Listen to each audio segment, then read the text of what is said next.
This is the 2016 Fiat 500. It is one of the cutest and most quirky cars you can buy right now.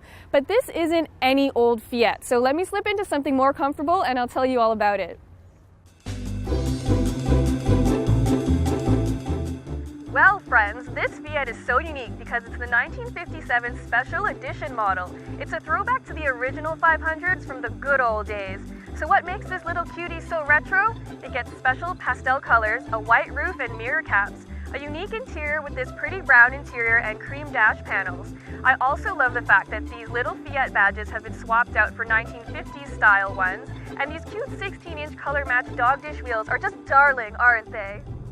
Besides those styling upgrades, a couple nips and tucks here and there, and a few tech upgrades, the basic architecture for the 500 is basically unchanged, so it's the same car that's been available since 2011.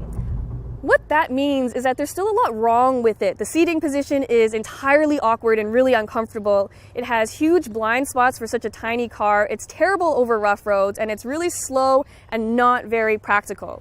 The 500 has always been full of flaws, but they're so easy to forgive because the car is just so damn charming. It's stupidly easy to park, it's far too fun to drive, and it's still one of the most stylish small cars money can buy. Darting around the city, it's just impossible to be in a bad mood while driving this car. This Fiat 500 is powered by a 1.4-liter four-cylinder engine that's hooked up to a 6-speed automatic transmission. The car makes 101 horsepower and 97 pound-feet of torque, which is really tiny, but you have to remember that the car is so small, so it doesn't take a lot of power to get it going, so the car feels a lot faster than those numbers suggest. I drive it almost exclusively in sport mode because it makes the shift sharper while holding gears for longer, and it makes the steering more direct.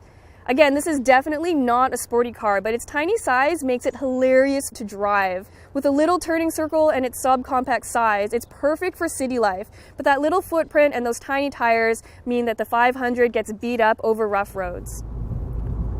One of the biggest changes this Fiat gets is that it finally gets a 5-inch touchscreen, and this is the first time it's ever been available, and it makes the car so much easier to live with.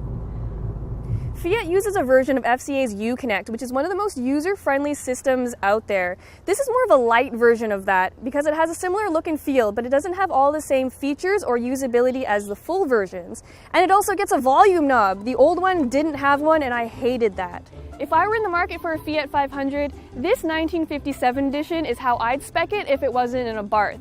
It's just so charming and fun to drive, and all the upgrades make it even more likable. It's more of a fashion statement than a car, and if you want a little car with a big personality, this 1957 edition is the one you want.